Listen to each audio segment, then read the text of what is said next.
जय श्री राम। भाई और दोस्तों, हमारे चैनल राम के संगे के गुप्ता को लाइक सब्सक्राइब करें और राम कथा निरंतर सुनें। कल से आगे की कथा सुनाते हैं।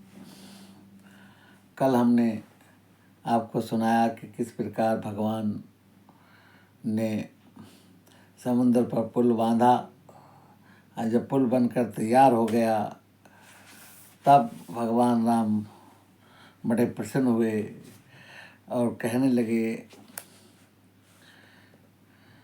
शैल विशाल आनि कपिदेहि कुंदुक नल नील ले नील तेले ही देखि सेतु अति सुंदर रचना विष कपा निधि बोले बचना।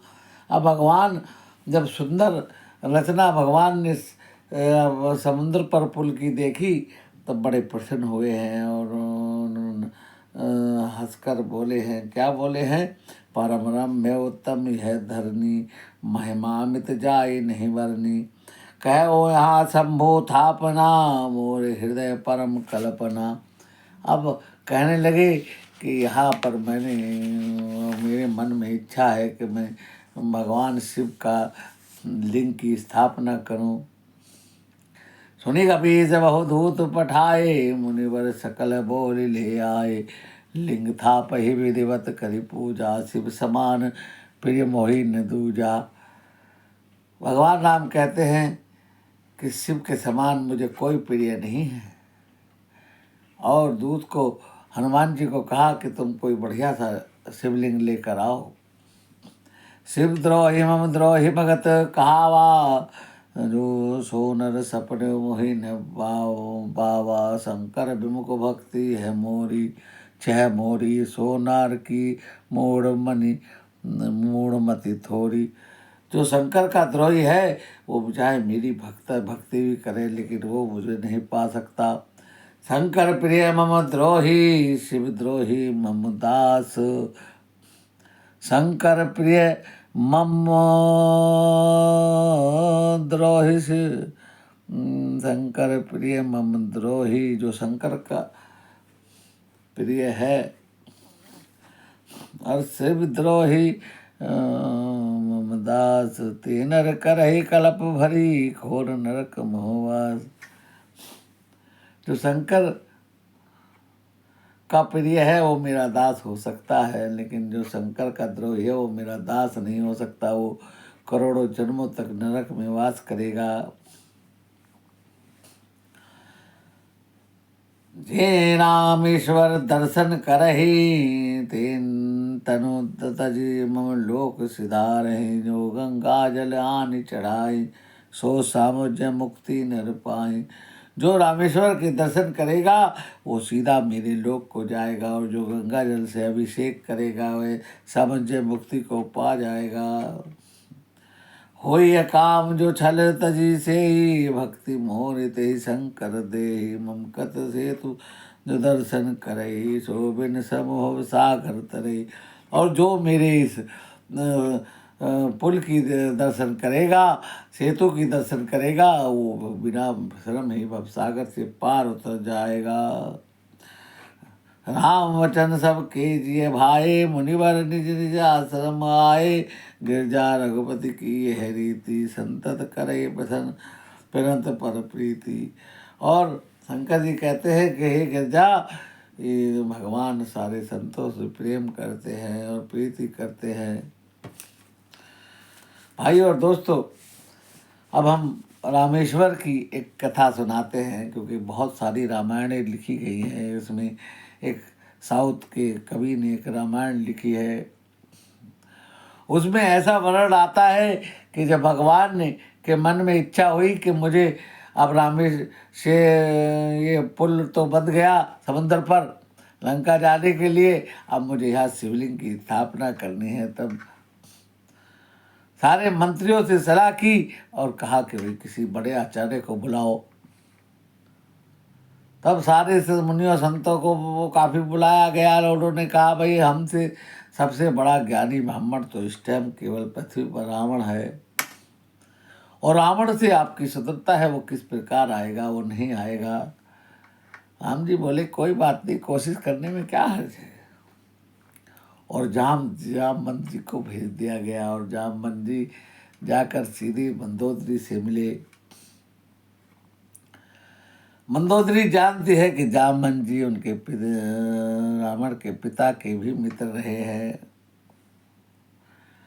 और उन्होंने कहा आइए दादाजी आइए, बताइए किस प्रकार आना हुआ। कि बस आज एक बहुत आश्चर्य का काम आन पड़ा है, मैं चाहता हूँ तुम्हारे पति से करवाया जाए। बोले ठीक है, अभी आते होंगे, बात कर लेना। अब रावण महलों में आता है, जामवंत जी को देखता है, तब प्रणाम करता है और कहता है बताइए किस प्रकार आना हुआ कि मेरे एक जजमान हैं और वो समुद्र के किनारे शंकर जी की स्थापना करना चाहते हैं, क्या आप आचार्य पद स्वीकार करोगे। रावण ने कहा कहीं वही तो नहीं अयोध्या के राजकुमार राम लक्ष्मण। बोले हाँ वही हैं। अब तुम आचार्य का पद स्वीकार करो तो बताओ। बोले आप मेरे यहाँ आए हैं, आप मेरे पिताश्री के भी मित्र हैं, मैं कैसे मना कर सकता हूँ, मैं आ जाऊंगा। क्या उनके पास सामग्री की व्यवस्था है। बोले नहीं, वो तो वनवासी हैं। बोला ठीक है, आप जजमान को तैयार रखना, बस बाकी सारी सामग्री मैं लेकर आऊँगा। और टाइम फिक्स हो गया और रावण महाराज अपने बेटे से बोलते कहते हैं कि भाई सीता जी को बोलो कि भाई कहीं चलना है तो तैयार हो जाएं।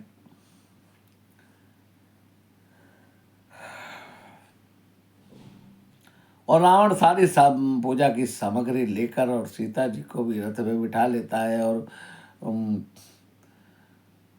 जहाँ पर भगवान राम ने शिवलिंग की स्थापना करनी थी वहाँ पहुँच जाता है और पहले सारी सामग्री देता है और राम जी से कहता है कि क्या आप विवाहित है।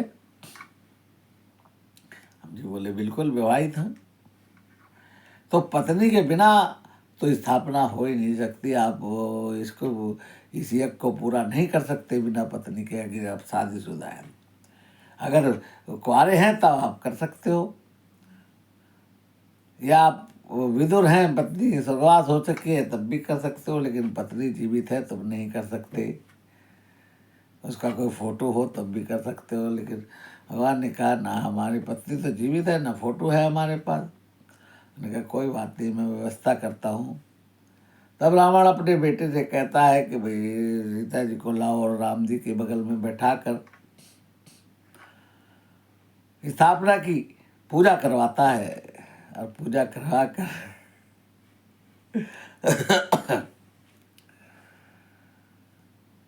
भगवान राम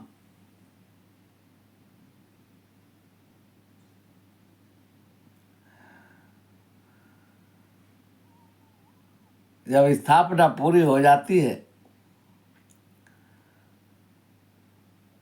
तो वापिस राम और लक्ष्मण रावण से आशीर्वाद लेते हैं, विजय श्री का आशीर्वाद देता है और सीता जी को वापस रथ में बिठा लेता है। वो तो कह कर लाया था देखो तुमको पूजा के लिए ले जा रहा हूँ। उसके बाद राम जी कहते हैं कि भाई अपनी दक्षिणा बताओ, दक्षिणा लो। बोले बखत आने पर ले लो। बोले बता दो बस कि नहीं, बस मांग लूँगा मैं जब मांगनी हो।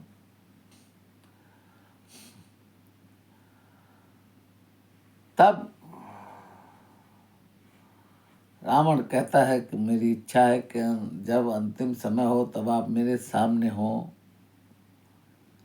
भगवान ने कहा ये तो होना ही है। तो भाई और दोस्तों, त्रेता युग में रावण से बड़ा विद्वान पंडित कोई नहीं था।